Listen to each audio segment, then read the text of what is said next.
Ce qu'on va faire, c'est qu'on va laisser ce tunnel comme ça et on va créer un autre tunnel qui va être plus spécialisé dans la vente. Donc tunnel de vente. Par exemple, vous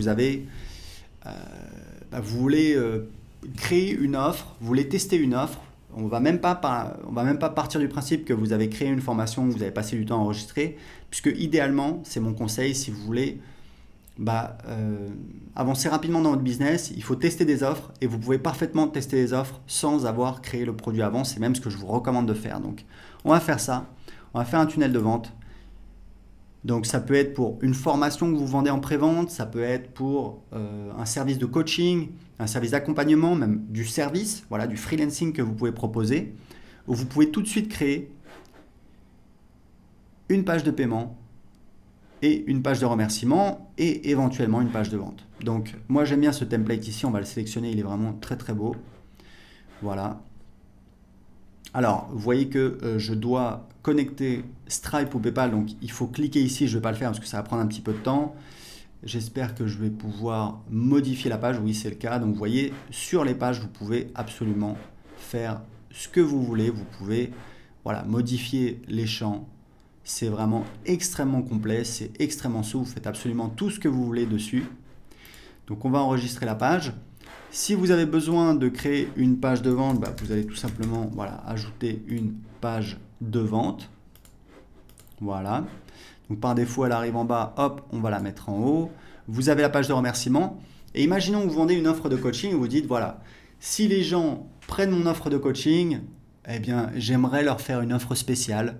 Je vais leur proposer par exemple, parce qu'il faut savoir un truc, c'est que sur 100 clients, il y a 20% des clients qui sont prêts à dépenser 4 fois plus. C'est une règle au doigt mouillé, hein. Il y a un livre là-dessus qui s'appelle un livre de Perry Marshall qui est très intéressant.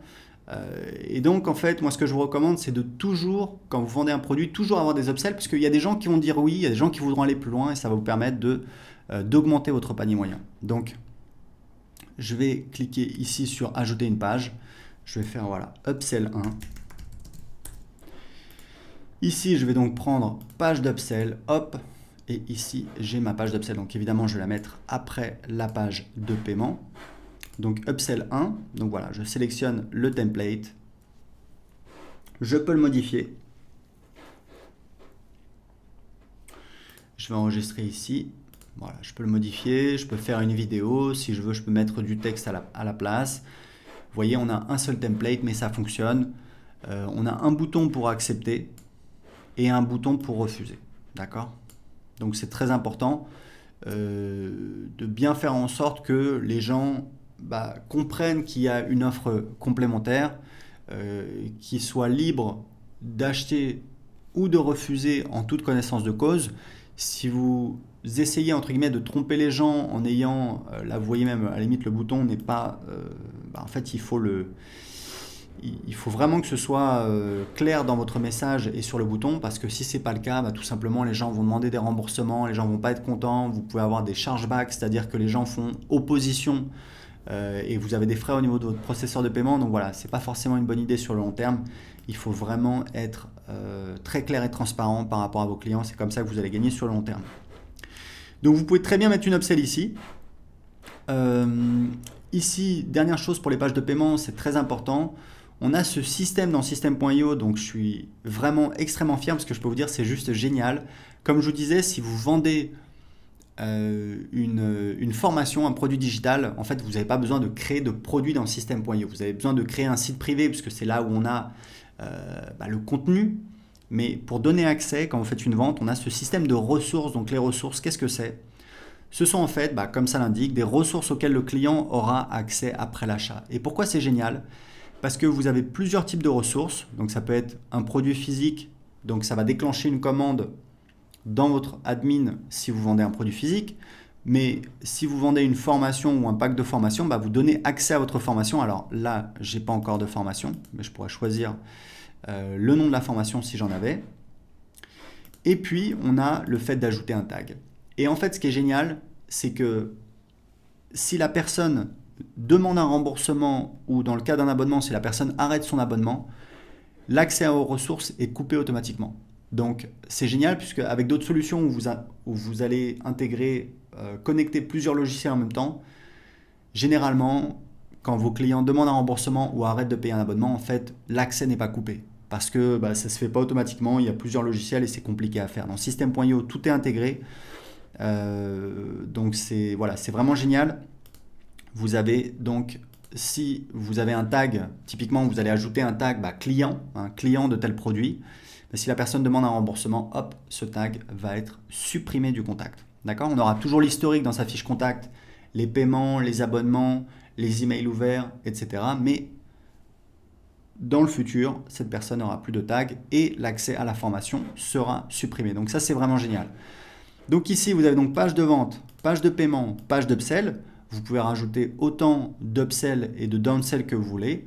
Comme je vous indiquais, les downsell, c'est en fait un type. Donc on va mettre downsell 1.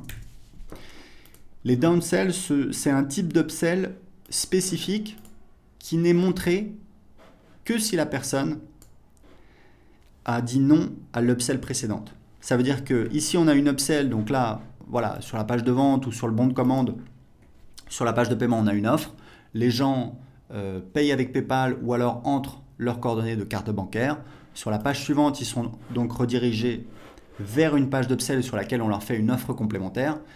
Et si on a une downsell ici, ne verront la downsell que les gens qui ont dit non à l'étape précédente. C'est-à-dire que les gens qui disent oui, ils vont passer directement, ils vont sauter la downsell, ils vont passer directement à l'étape suivante. Donc ça peut être une autre upsell, on peut rajouter une upsell, ou alors ça peut être directement la page de remerciement. L'avantage de la downsell, c'est que c'est vraiment une offre spécifique pour les gens qui ont dit non.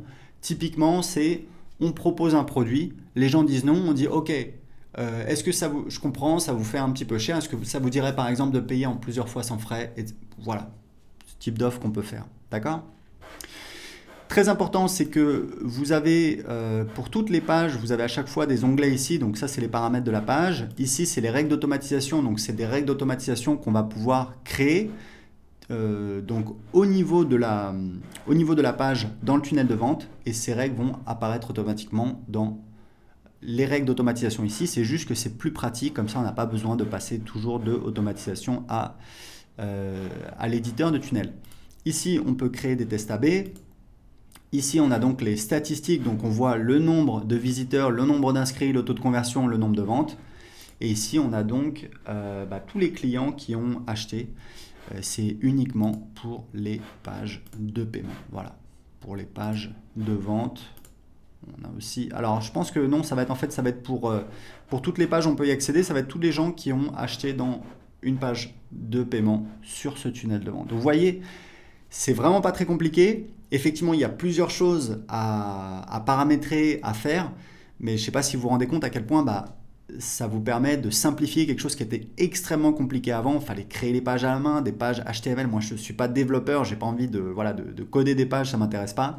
Donc ici, très simplement, très facilement, très rapidement, vous pouvez créer des pages, les publier sur Internet, ce qui vous permet d'avancer très rapidement, de tester les offres très rapidement, même si bien évidemment, il faut prendre un petit peu de temps pour apprendre l'outil, pour apprendre à l'utiliser. Mais n'oubliez pas, si vous avez besoin d'aide, vous avez donc les pages d'aide et vous avez également le groupe Facebook.